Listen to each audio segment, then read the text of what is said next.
Hi, welcome to Contercast. My name's Kat Boyd. I'm joined with my lovely co-host David Jameson. How's it going?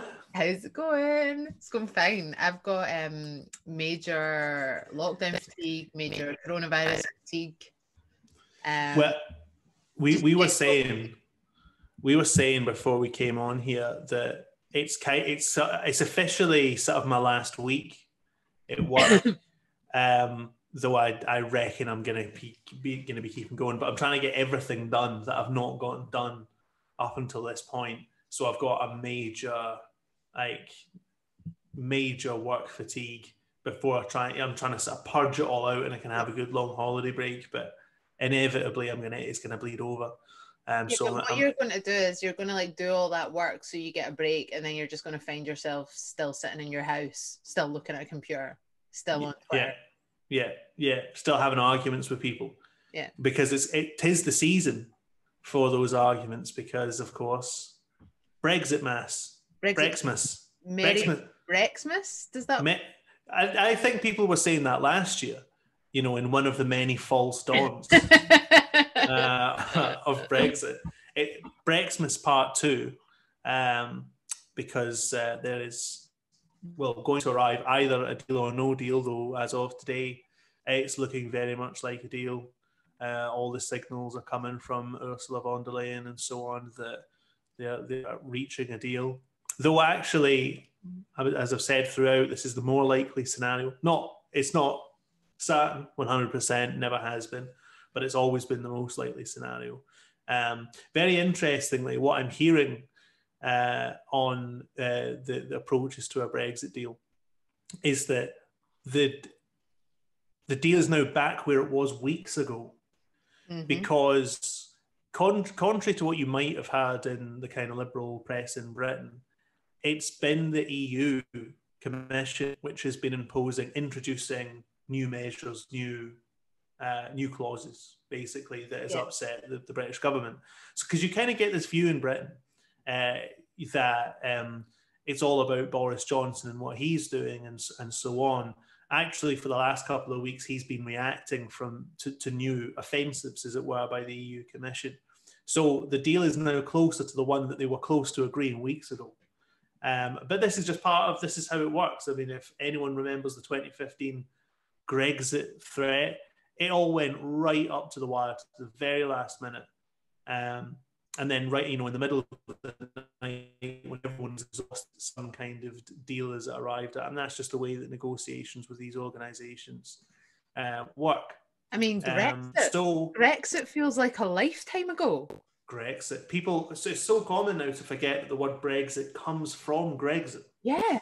I've completely forgotten about that. I mean, really though, that's the crux of the matter for me around leaving the EU is what happened with Greece. Actually, I got a photograph sent to me the other week of me, Jonathan Shafi, and one of our comrades from Greece, Myrtle. Do you remember Myrtle? Mm-hmm. Of course, Myrtle, yeah. if you're listening to the pod, that's a little shout out for you. And it was the night of the referendum in Greece about accepting the new memorandum of understanding, which basically tied the bailout to further savage cuts to social services and public spending, and I mean really quite brutal restructuring packages. All of that tidied from the Troika. I mean, tidied I think is a kind of useful way of thinking of it. And the Greek people voted to reject it. I remember that night, just really being so delighted that people had stood up to this neoliberal monster that the EU has become. It felt like a real rebellion. And even though there was all the project fear, about what would happen if they voted to reject these terms, it was an incredible thing.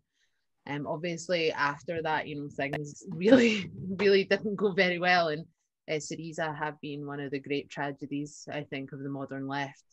But you're right, I mean, when Yanis Varoufakis now, even like very recently, is talking about the way that the EU deal with those negotiations, you can, I mean, I can imagine like how they are approaching that in a very, very particular way. What I'm finding interesting about Brexit at the moment is good old Keir Starmer. I mean, he's some man. Like, basically, he's said quite openly that if Boris Johnson brings that Brexit deal that they're thinking of at the moment to Parliament, then he will whip all his MPs to back Johnson's deal in order to, quote unquote, win back the north of England. Which, I mean, he kind of tells on himself here by saying this, because he was one of the leading voices for the People's Vote campaign, which to me just exposes his entire agenda and the People's Vote campaign for what it was, which was to undermine the Corbyn project. It was to undermine the left in the party. And I think that Starmer's really, really exposed himself. And, you know, people who were involved in that People's Vote campaign, some people I'm sure, you know, went into it with good intentions, but the people who were using that to undermine the Corbyn project, or who wanted to get back into the EU and back into bed with the neoliberal beast, really need to have a long, hard look at themselves. I mean, that the Brexit issue, as well as part of the weaponising of anti-Semitism, the Brexit issue, like, pushed Corbynism onto the back foot, like a real, like, retreat. It was, I think, a complete disaster. So I think that Starmer is guilty of, like, epic opportunism, both around the People's Vote to undermine Corbyn, and now to, you know, quote unquote, win back the north of England by voting for what's going to be a shite deal. It's a complex one, because People's Vote always had a dual character. On the one hand, its supporters really were in favour of the European Union for right-wing reasons, because they were pro-globalisation, they were pro-neoliberal globalisation. So people who were organising People's Vote, folk forget this, it was people like Peter Mandelson. I mean, they were always falling out with each other, but it was, you know, it was the old Blairite crew, it was businessmen and so on. Do you remember that story about Alistair Campbell and the stall table? No. I'm sure I didn't dream this, but you remember there was that big demonstration for the People's Vote? There was something about like how Alistair Campbell was trying to make an intervention at that demonstration, and he was running around with one of those, you know, those like Trotskyist pasting tables. Oh, how the mighty have fallen. Yeah. Down to the level. That might actually have been a lockdown dream, but of the yeah. He's like a Spart, you know, running around at a demo with a pasting table. So you know, it was all those people who really did like the EU, again, for right-wing reasons, not for left-wing reasons. And on the other hand, there was always kind of thing of, well, it puts Corbyn in a corner, it can hurt Corbyn. So even if it doesn't win, because there was, you know, you should never say of history, like, well, that outcome was inevitable or it wasn't or whatever. But it was probably unlikely that People's Vote was ever actually going to work, you know, on any terms. I mean, imagine that had actually won out as a policy position, then won an election, and we'd had a second referendum on Brexit. Can you imagine how crazy that situation would have been? But yeah, obviously the other register of it that it worked on was in undermining Corbynism. What I hope people can see by this point is the issue over Brexit in the Labour Party was a left-right split. It's that simple. Yes. The left wanted to accept the vote, and the right wanted a People's Vote, so-called. Ultra-Remainism is a right-wing form of politics, with, you know, under the wider kind of rubric of liberalism or whatever. It's part of a right operation. Just as it is in Scotland today, it has to be said. And it needs to be understood on those terms. If you're in the SNP leadership and you're desperate for Scotland to join the European Union, it's because you're on the right of the independence movement. People want to treat it as a pure tactical issue or as totally ulterior to other political questions, and it isn't, and it can never be, because it is an entirely capitalist organisation. It is built with specific purposes in mind. It is designed to do specific things, and those are not progressive things. And I think this is a serious problem, right? The SNP leadership have spent the last 3 years, or however long it's been, 4 years almost. They have spent that time arguing that it would be a disaster for a single nation ever to leave a broader union of nations. And those quotes are going to come back to haunt the independence movement in a big way. It has been a disastrous policy instead of to try and take the opportunity of an unprecedented chaos and malaise at the top of British society. Instead of taking that opportunity to drive for independence, the leadership of the SNP has spent that time trying to protect the British state by opposing Brexit on those terms specifically. You cannot move outside of a transnational bloc. Disastrous. And typical short-term thinking from the leadership of the SNP, who most of the time are only thinking about their class peers. They're only thinking about how will this look on the European Commission? How will this look to the General Secretary of NATO? How will this look, in Brussels? How will this look in Washington? And look, if we do get a deal in the next few days, and that's what it looks like, or if another arrangement is arrived at which doesn't result in total apocalypse, which is what was predicted, then these people at that point, totally ridiculous. Yeah, I mean, the other way that the debate around the EU has played out is, surprise, surprise, through the culture war. This is progressives or who are Remainers and reactionary forces on the anti-EU side, and it's just not as clean cut as that. And I think that's been the major frustration with it. The whole debate, has played out like that, and we have to actually, in some way, get beyond that type of conversation. I mean, there's a very obvious reason why the SNP or any, ruling party, I mean, look at the forces who were on the side of Remain, right? The actual interests of the capitalist class, really, like on the whole, that is true. And there's a very good reason why I think the SNP are, keen to stay in the EU. And that's because every single governing party, every single, part of the governing class, they love hiding behind things like state aid rules. And look at what happened with BIFAB, right? They love hiding behind this stuff.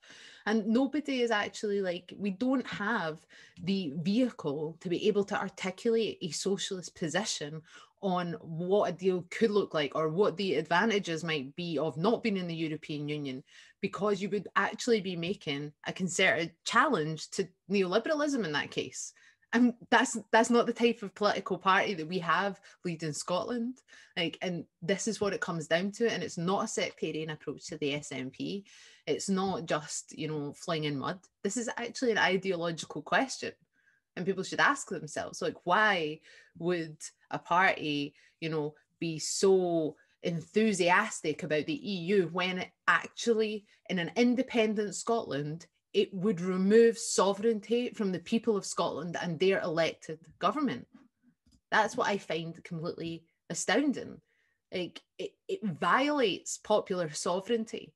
All those, well, this is the thing, is what I'm trying to say about the state aid thing is that our own elites are then able to hide behind this facade of the bureaucracy and the legality of the European Union, and we can't possibly do that. You see, even though now we're an independent country, we still can't possibly do that because the EU law says this. And that's an affront to democracy and sovereignty. Of course it is, but the big question is, whose democracy and sovereignty? So this is the thing that always annoys me, is when people say, oh no, it's an act of sovereignty to give away your sovereignty, right? I mean, it's such a kind of solipsistic argument, right? But forget that for a minute, right? And people think that's terribly clever, right? Think of this, right? See when Nicola Sturgeon and Andrew Wilson and Angus Grossart, right? And the element of the Scottish capitalist class and civil service and so on, who will be, you know, the kind of civic Scotland, who will be empowered, right, by Scottish independence. If they choose to give away national sovereignty to the European Union, is their democratic power diminishing? No, it's increasing, right? Because they are linking arms with another element of the capitalist class across the water, who they can do deals with. Crucially, they can remove power from Scotland, send it to Brussels, where decisions are made out with our formal democratic structures, right? That's an improvement in the democratic position of a small layer of the Scottish elite. But the flip side of that is the democratic sovereignty of the majority of Scottish people declines in the same proportion, right? So see when we're talking about, see when people say, well, but when we give away our sovereignty, that is an act of sovereignty. Who's we? Who's we? Yeah. We would lose our rights. Yeah. But Nicola Sturgeon and co. would improve their rights in this scenario, right, where this stuff is happening. I frankly don't believe for one second. I don't believe that Nicola Sturgeon's going to lead an independence referendum, right? But in that scenario, you know, there is no we at that point. Yeah. It's the European Union is in the interest of a small elite at the top of society. It's not in our interest, and it's a loss of democracy for us. I mean, what I mean by sovereignty is to maximize the influence of popular democratic forces over state power. So there has to be like a sovereigntist approach when it comes to something like the economy.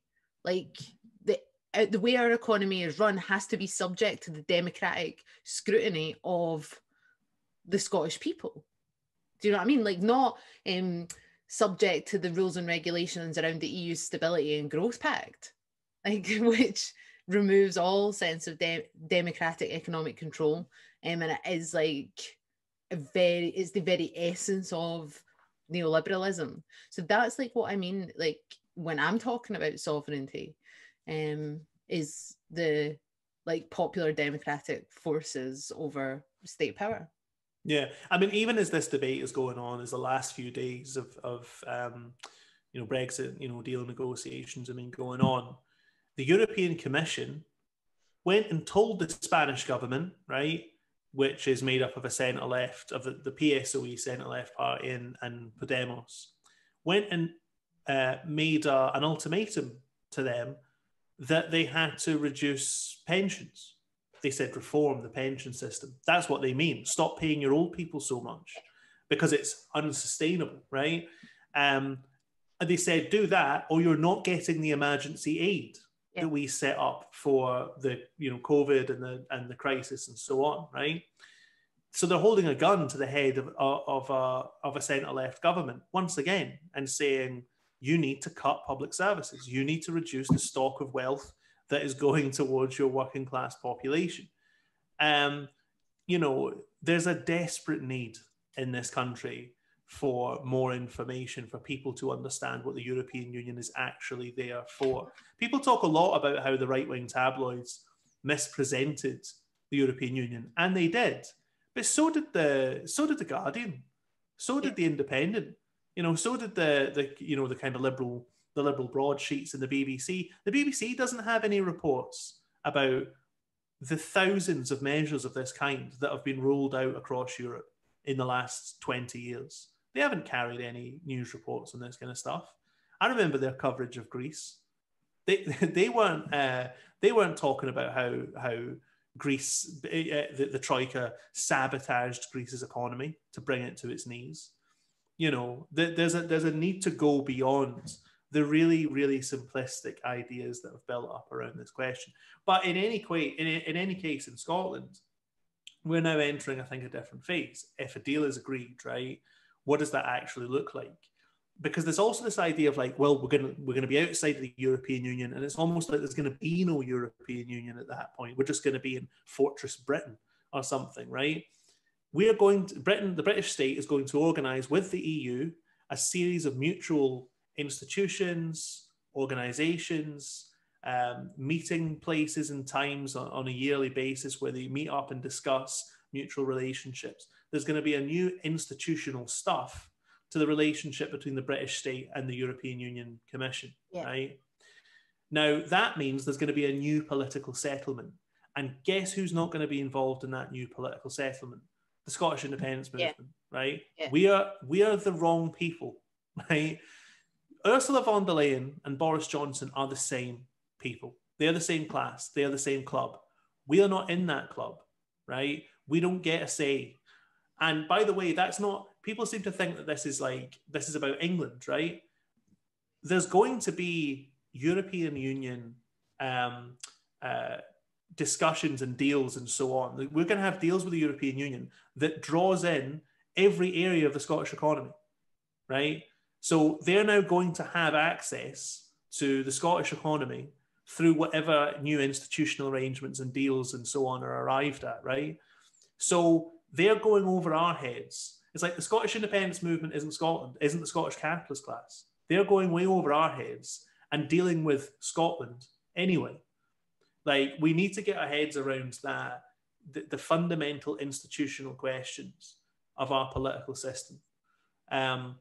This idea that the European Union is going to be desperate to disrupt that newly founded deal, those newly founded institutions that it's just agonized over in the designing of them, it's going to disrupt them to hold out the hand of friendship to the Scottish independence movement, who, by the way, Ursula von der Leyen and Michelle Barnier and all the rest of these scum, right? If they ever actually saw Scottish independence much, they would think it was disgusting. They'd look at that march and say, that's like these nationalists in Hungary. That's like the Yellow Vests in France. That's like people who marched against EU measures in Ireland. They would see a force like the Scottish independence movement, the real movement, not the PR-driven, the spin doctors and the people at the top of the SNP and all that kind of stuff. The actual independence movement, they would look at that and say, I don't like that. That looks disruptive. That looks like these people in Catalonia who they hate, right? They don't want us. They don't like us. They're not on our side. So, leave a light on. Do you remember that? Oh, I remember that. Last Brexmas, leave the light on. Leave the light on.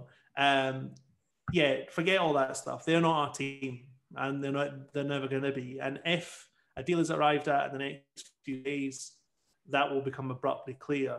Because whatever footsie was going on, Macron grinning and saying, oh, I'm Scottish in my heart and all this kind of stuff, right? It's bullshit. It's bullshit. It's just a negotiating position. What a cynic. You should go and watch the video of that sleazy guy grinning away and saying, in my heart, I am Scottish and all this kind of stuff. It's pure manipulation. And it's these people's bread and butter. The people at the top of the global system, it's their bread and butter. What do you think of EU Supergirl? What happens to her now? Do you remember? She did a tour of Europe, but it was like purely she went to she went to just a bunch of train stations, and from there to various EU funded theme parks and stuff. It was the most grim idea of Europe I've ever seen. It was the most sterile image of Europe that I've ever seen. I actually obviously I'm a sort of city dwelling, cosmopolitan, etc. Right? I obviously love Europe. I obviously love going to big European cities and all that, right? And wandering around and looking at the architecture and all that kind of stuff, right? The weird thing, it brought home to me that the kind of ultra Remain people don't care about any of that. They don't actually like Europe. They just get on a train the EU and going to Europe and then going to glass and steel buildings. Yeah. You know what I mean? They look like giant shopping centres or office blocks, but they're all all EU places in my head are glass and steel. Yeah, that's what it was all. It was all that kind of stuff. It was they were desperate. She was desperate to go to the European Parliament and all this stuff. But I don't know. What happens to grifters when the grift has died? Well, do you know she wrote this is one of my pet hates. Is that kind of super liberal children's literature. Oh, does she write that? She wrote she wrote a bunch of children's books called Trees of Maybe in Brexit Land. Thump the Orange Gorilla at the Big World Zoo, Alba White Wolf's Adventures in Europe. Oh, whoa. Alba White Wolf sounds like a Scottish neo-Nazi. It does, doesn't it? I mean, I can't tell you that I've read any of them, obviously. So it could be about a Scottish neo-Nazi going to Europe. Alba White Wolf. Do you know, it sounds like someone on a Yes demonstration wearing one of those wolf t-shirts. That's what comes to mind. You know, those like black t-shirts with a sort of ghostly indigenous wolf thing. Yeah. I don't know how I'm trying to mime a wolf t-shirt. you don't see them that much anymore, but there used to be a thing where like people would have those t-shirts and you'd get them out of like the kind of shop that you'd also buy a dream catcher from, and they'd have like a wolf on it. Yeah, but also the same shops that sell those ashtrays that are yellow, green, and red and have like a Rasta on them smoking a doobie. Do you know what I mean? Those kind of ashtrays. Yeah. Ben Ray. Friend of the pod, Ben Ray, who will never hear this because he never listens to it. So just say what you want.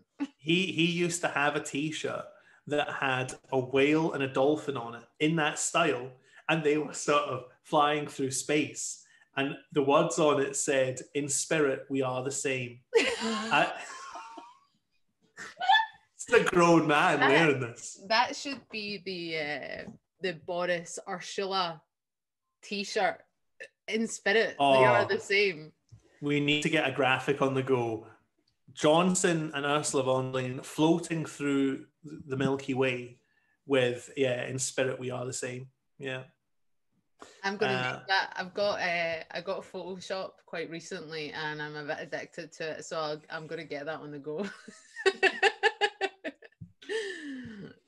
That's, I mean, if only we thought about it well in advance of Christmas, then we could have hopped. We could have had a line of t-shirts out. Oh, why do you still not come up with any merch? Because all the left-wing grifters now have merch. Yeah. I'm sure Owen Jones' new YouTube channel you can get a mug with his face on it and stuff like that. David, don't say anything horrible. No, gonna get into some podcast wars here.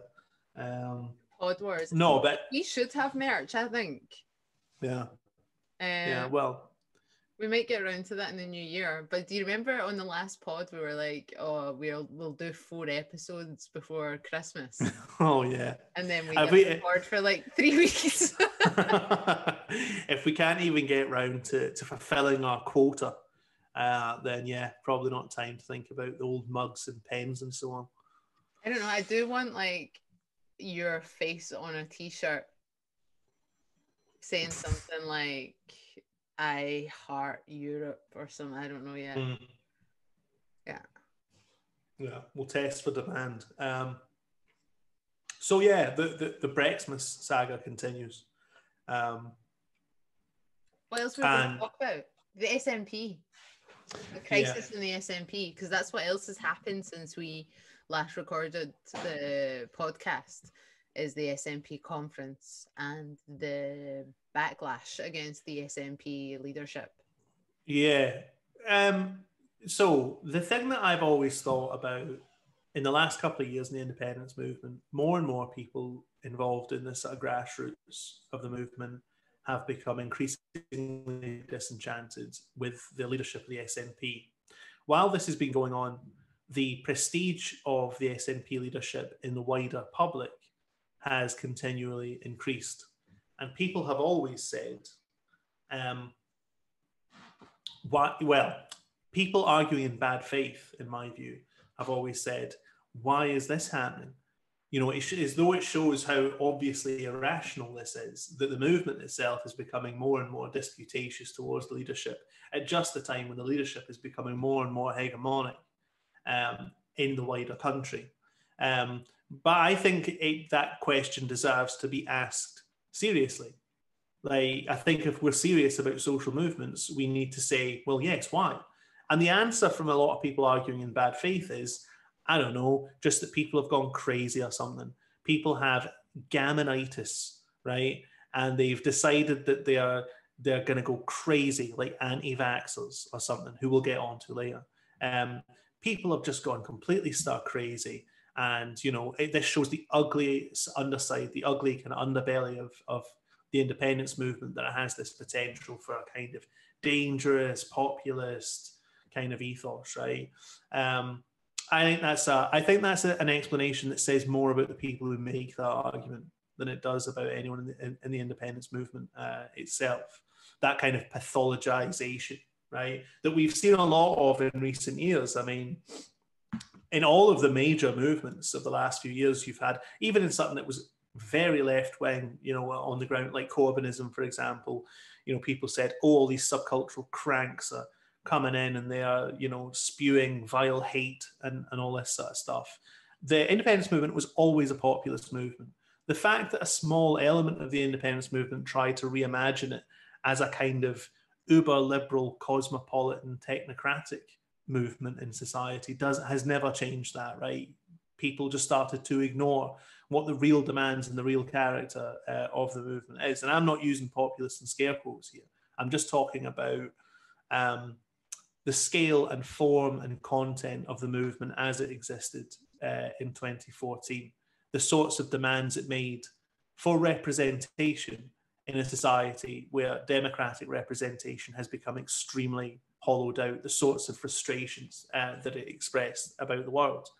And what has happened is that sentiment has grown tired with the wheeling and the dealing and the obfuscations at the top of the SNP and the cynical behaviour and the utterly undemocratic regime inside the SNP. At the recent SNP conference, where critics of the leadership gave the leadership a beating, right? Democracy had been almost entirely closed down. All kinds of motions had just been scraped from the conference. Now, SNP conferences are never democratic, right? They are a notoriously undemocratic event, even by the standards of party conferences, and few political parties in the Western world are terribly democratic. But the SNP conference is you know, one of the least of kind of centre type parties across the Western world. And those frustrations, by the way, have always been there. I mean, I think I've been at every SNP conference since the referendum. I think maybe I've missed one. And there was constant anger among delegates regarding the undemocratic quality of the leadership. And you've got to remember that this is a party which 100,000 people have recently joined, right? But there was always at those conferences as well great optimism, a sense of direction, we're heading towards independence, and so on. And people, because of the character and the behaviour of the SNP leadership, have simply stopped believing this. And I'm not terribly surprised that that was always going to happen because of who these people are, how they act, and so on. So whatever wider questions and concerns, and look, politics is a messy business. I'm not saying that every argument being made is articulate or even progressive or whatever.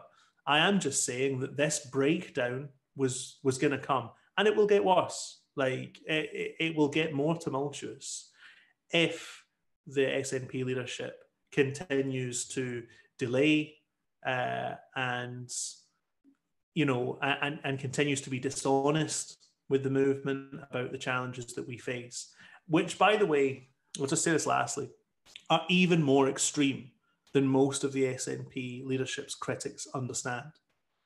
We do not have a currency policy. Yes. It does not exist, right? There is no route into the European Union. None. It doesn't work, right? The SNP leadership has claimed that it will not even broach the question of independence until all of the questions unleashed by COVID have been resolved. So that's not, it won't be over once everyone's vaccinated. It means never. Never. Right? It's really kicking the can down the road. We have entered a major period of economic crisis and instability, right? Which, by the way, Sterlingization, the SNP's official policy, would mean that we could not have addressed, we wouldn't have had a central bank to buy up government bonds and create the monies that, you know, have been going into things like furlough schemes and company assistance and so on, right? Total disaster, utterly discredited, but there it still is, right? We should have made, in the last few years, we should have been saying over and over again, Scotland as a country can make it on its own. Instead, we were saying Scotland is doomed if it ever left the European Union, and now we don't know that we can get in. We should have spent the last few years saying that any country should have economic sovereignty. That means a currency and a central bank, and we should have been bedding in those arguments, and they've never been made, putting us in a terrible position. So anyone who thinks that the independence question is going to get resolved in the next couple of years, on what basis? Yeah. Like, we at this point, under this leadership, we don't have an argument. I mean, going back to the conference, like I totally agree. Like I feel that there's part of this that's that was a long time coming, right? And can I just say, like, part of what really frustrated me after the conference was the way that this was, again, seen through the lens of the culture war. Like, is incredibly frustrating, because what's actually happened is, well, it's fascinating politically, because a group of like people got organized and factionalized the fuck out of the most undemocratic party in Europe. Like, it must be like a social democratic party, right? It must be, right? And they have, like, I mean, any Trotskyist would just be looking at that wide-eyed, like, wow.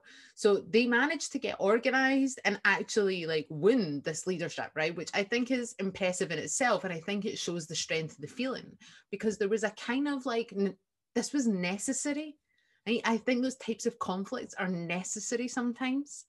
Like, sometimes we have to, like, bump up against people, even if they're in our own organizations. But the leadership of the SNP has pissed everyone off. Everyone is pissed off. Like, I rarely go, I mean, apart from the real, like, regime journalists, no shout outs, like, no one is, like, happy with the direction of travel. The leadership has pissed off so many parts of the independence movement and its supporters. They have cozied up to, like, sort of tactics that are genuinely anti-democratic. All of that stuff about the NEC and Joanna Cherry and blah, blah, blah. Like, all of that's a mess. And I know that people want to see this, like, through the lens of the GRA, but actually, like, there's another fundamental problem behind the politics that are seen as the quote-unquote dissidents and the quote-unquote leadership, right? And part of that is plan A versus plan B. And that, to me, like, both of those plans, like, don't actually give any route forward. So plan A is obviously the Sturgeonism, let's get elected on a majority, like, look at the opinion polls, wait till we've got COVID sorted, and then we can have a referendum. You know, once we've tidied everything up and everything's neatly in order, then we can have a referendum. And that's just not realistic. That's not how the real world works. And my politics are one of, like, it's politics of rupture. Like, you have to disrupt and break things in order to, like, drive anything forward. And obviously on this position, you've got your Nicola Sturgeon, Andrew Wilson, Angus Robertson are on that side of it.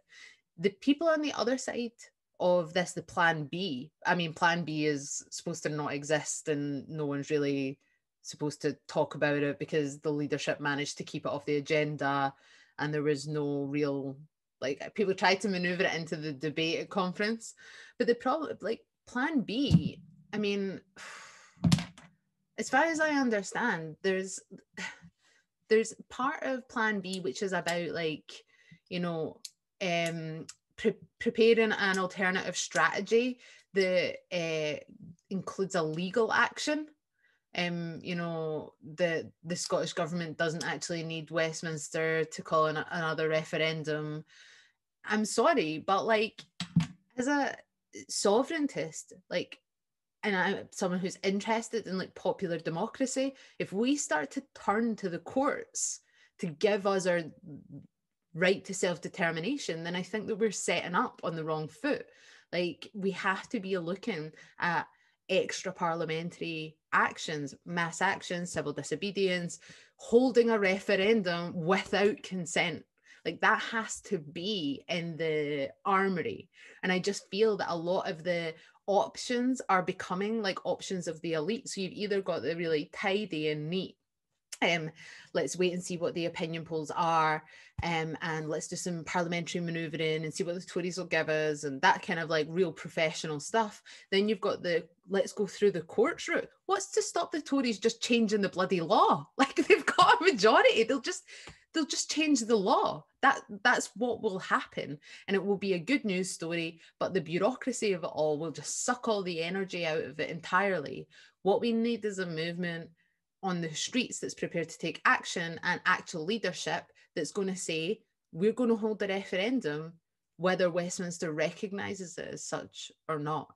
And like, that's when I'm quite excited. Like that latter part is like where I'm excited about the potential within the Yes movement. Like, that sort of thing does kind of get me all kind of, woo, let's go.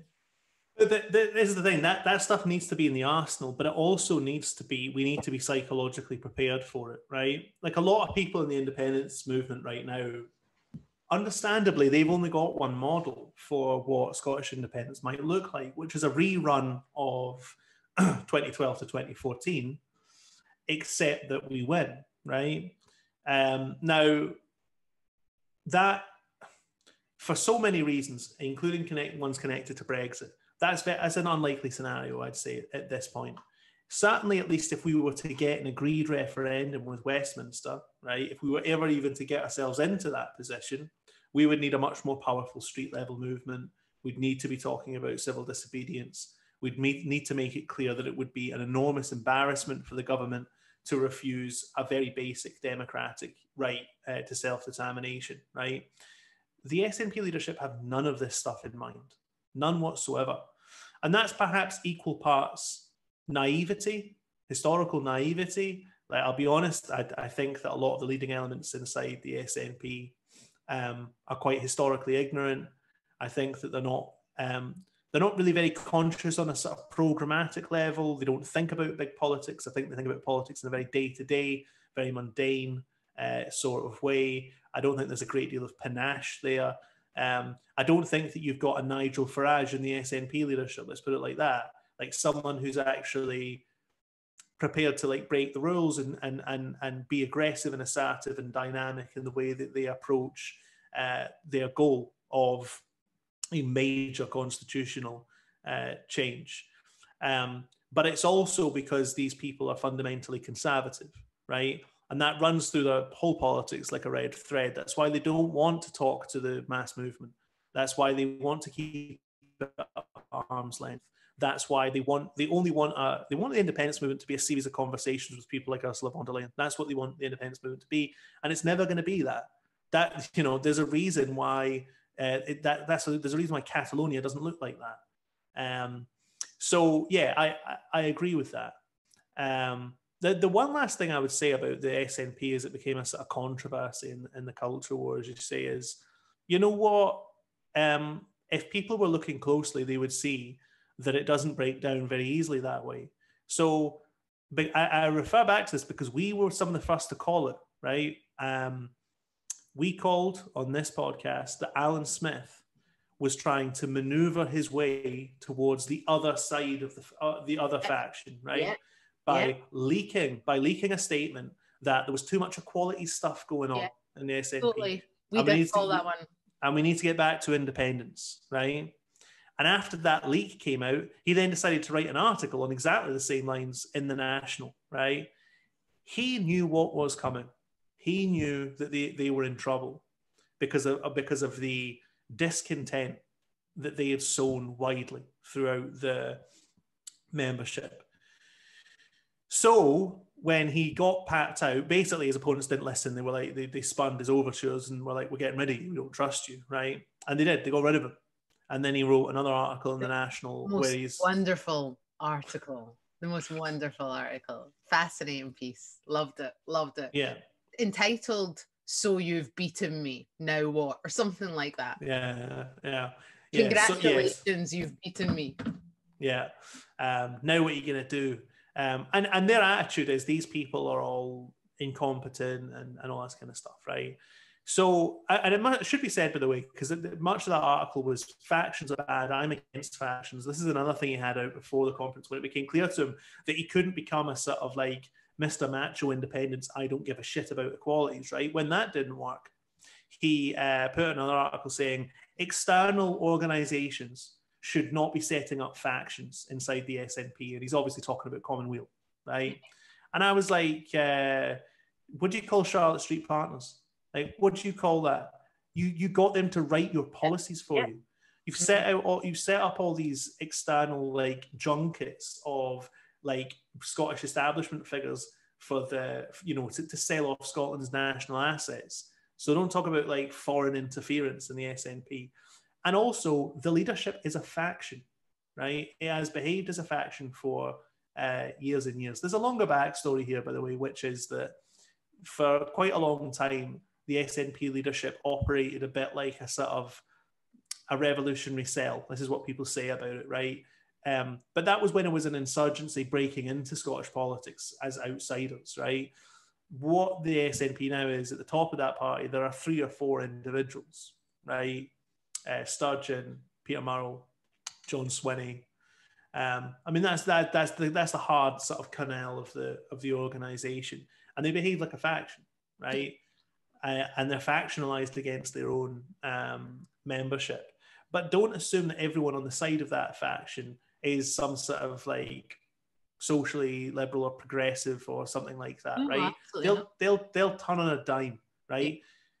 I assume, by the way, in the new year we will see the new and improved leadership faction of the SNP, and they're going to be making all kinds of offers to the membership, and it will be very interesting to see what that is. Because this stuff is like their claims to represent an open independence movement and so on. It's phony baloney, right? You know, we're the people who talk to people who aren't currently convinced. My ass, you talk to no one.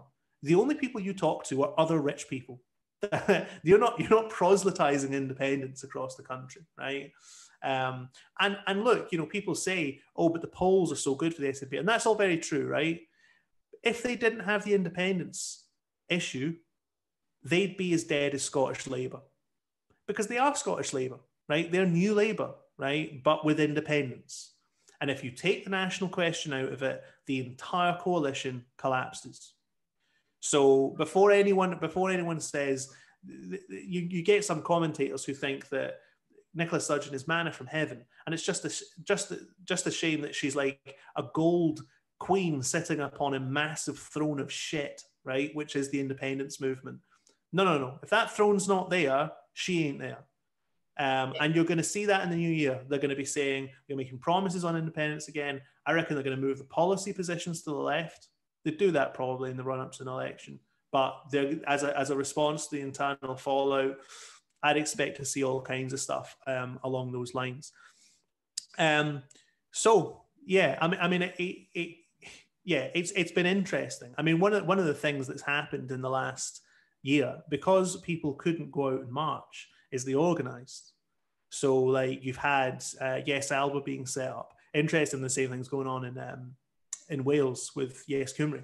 I mean, that's partly a product of the lockdown and of the collapse of Corbynism.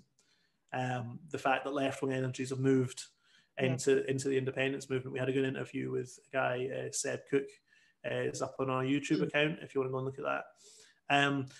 So, you know, I mean, that it was the biggest kind of blow to the SNP leadership since 2014, probably on like an organisational level.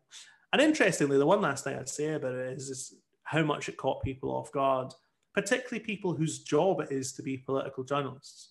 So you got people in like the BBC who are like, what is this? Like, you know, they're just repeating that same line, but the leadership is so popular in the country. What is this? Yeah. Just reinforces my point once again that, like, to understand social movements, you know, you need social movement correspondents. They should have BBC journalists talking to the people who uprooted leadership loyalists in the party in those elections, and they didn't. The media doesn't know who any of these people are. I mean, yeah, I agree with all of that. Although the sort of the petty side of me is still salivating over the Alan Smith article. I mean, do you want to hear one of my favourite bits? Have you got it up in the time I was ranting there? Well, first of all, he slams people who wanted to talk about Plan B and the quote-unquote magic bean currency option. This is from a man I love before that. his sterlingization. Oh, I love magic that, beans man. would be fucking better, mate. Yeah, baked beans would be better. Just fistfuls of baked beans would be better than a currency that we're fucking buying in that we don't have any control over. I mean, that is incredible. I mean, that just shows a level of condescension which is unbelievable. Because, like, Alan, you don't know anything about economics. You know what I mean? Let's not pretend like magic bean currency option. There's also new rules, new tactics. I'm out as policy development convener, but I'm not going away and I'm not going to be bullied into silence. I'm starting a faction. I'm in the SNP wing of the SNP. Yeah. Who let this go out? Who in Party HQ thought it would be a good idea for that to be published? I asked party veterans about that quietly. I said, like, how has this actually gone out, right? How did this go by the leadership office and they okayed this? And what I was told is that sort of stuff doesn't go on anymore, right? So that, which shows a very interesting picture, because under the previous leadership of the SNP, anything that a top SNP personality put out into the media would have been seen someone close to the leader, right? You know, especially if it was something as sensitive as this, right? What's clear is, but we've always known this, right? There's very little communication between the SNP leadership and, for example, the Westminster group.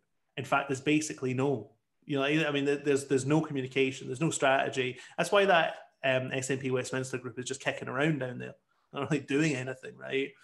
There's very little internal communication, basically, within the party, is what I'm told. So no one saw that. He wrote that and put it out. I mean, it does read like no one has had an eye over this to say maybe this ain't the best approach, because he does actually sound like Alan Partridge. Like, it is an Alan Partridge-esque article. And I don't, who's trying to bully him into silence? I don't understand, like, who is trying to bully Alan Smith into silence apart from you? The weird thing is, right, he remains one of my favourite characters in there. I know. Right? I know. Your other half does love him. Well, it's that eyebrow. I mean, you can't beat the eyebrow. He is honestly like the smoothest politician. Fun. There's a great video of him fucking around at like an animal park or something in his constituency. Oh, that's also feeding an elephant or something. Yeah. When they go to the owl sanctuary. Yeah. Also, right, see one of the articles he had slagging off Commonweal or whatever it was before the conference. At one point, he actually wrote, blah, blah, blah, raises an eyebrow. And I'm like, you're having a laugh there. Oh, come on. Slipped it in there. It's like, I always expect his articles to end with a little eyebrow. Needless to say, I had the last laugh. Yeah. Like that level of Alan Partridge line. Alan Smith, we salute you and your eyebrow. What else were we going to talk about today? Oh, yeah. Anti-vaxxers. Vaccine. Hug an anti-vaxxer. Hug an anti-vaxxer over Christmas. Do they even know it's Christmas? Like that song. Do they know it's Christmas? Do the anti-vaxxers know it's Christmas? Yeah. I by the way, I was in Tesco today, and that song came on, right? And I was just so infuriated by it. Are they still allowed to play that one? Yeah. I'm genuinely surprised there hasn't been a lobby to ban it. Yeah. But well, maybe it's so popular.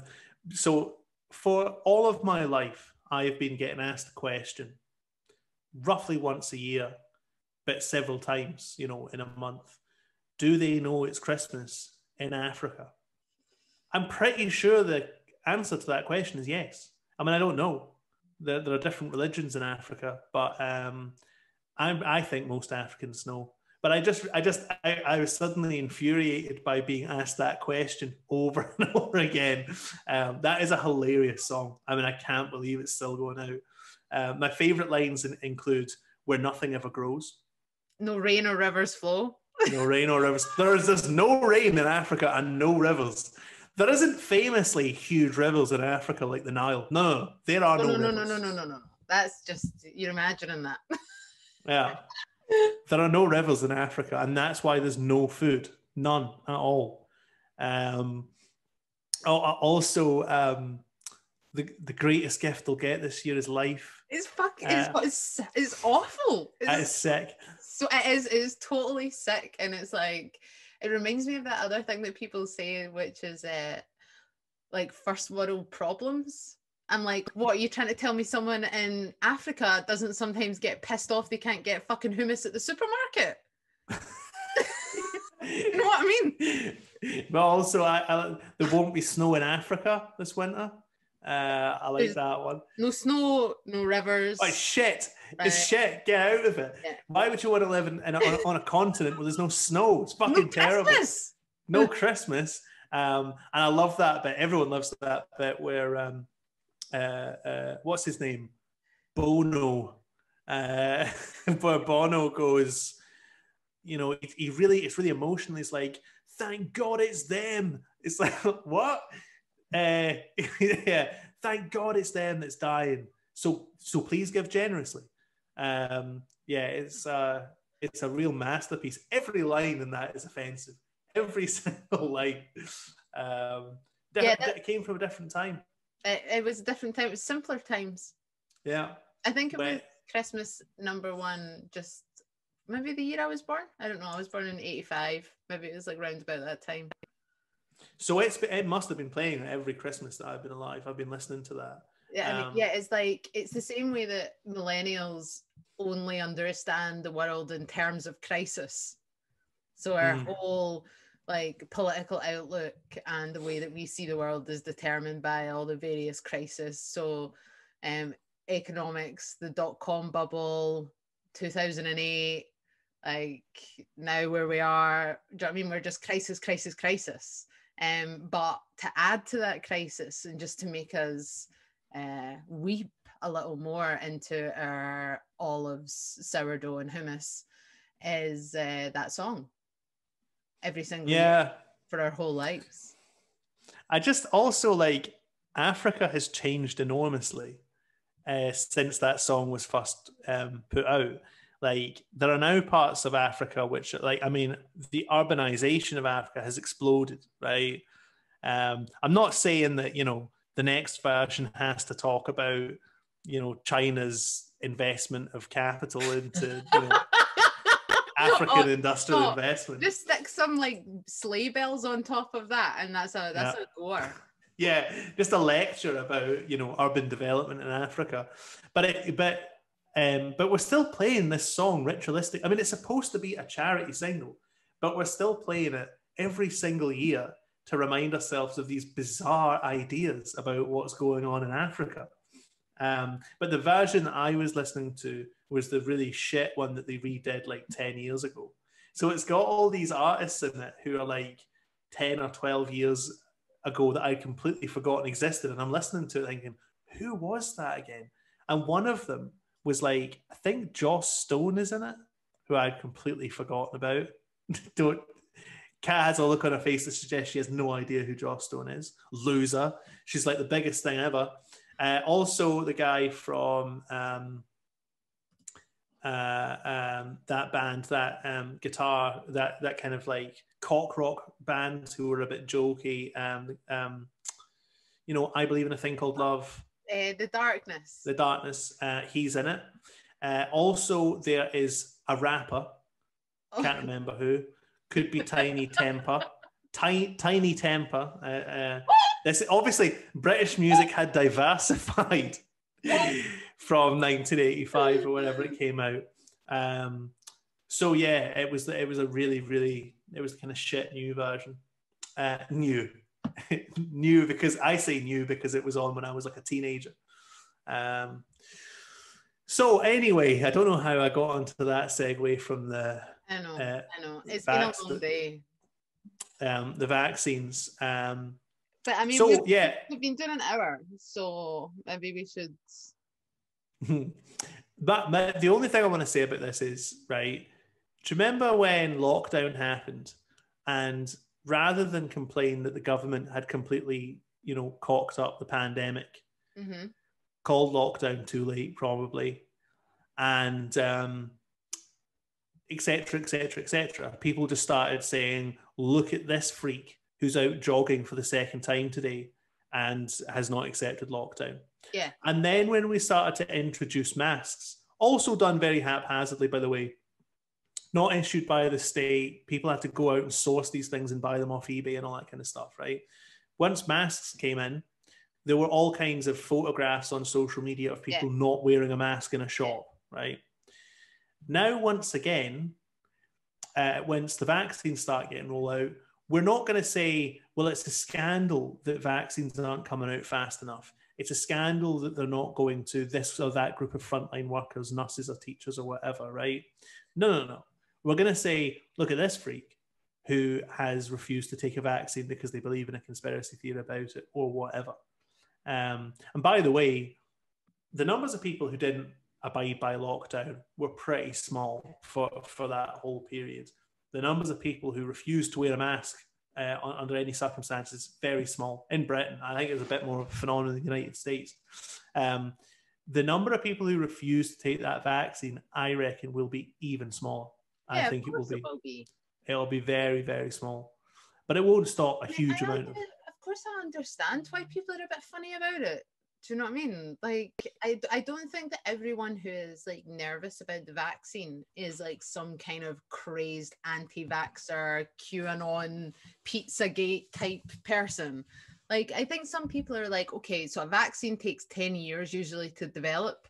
5 years would be dead fast. This has been done very quickly, so I'm quite nervous about what that might mean, right? There can be an aspect of like a kind of genuine nervousness about it, but I mean, I agree. I think it's going to be tiny. I think people are really obsessed with like, this kind of like name and shame culture. Like, it was driving me nuts like during the first lockdown when like someone would break lockdown and it would be like, hang them like fucking off with their heads, like, do you know what I mean, hung, drawn and quartered and dangled over fucking London Bridge for all to see and mock. Or like, do you know what I mean? I was just like, this is not healthy.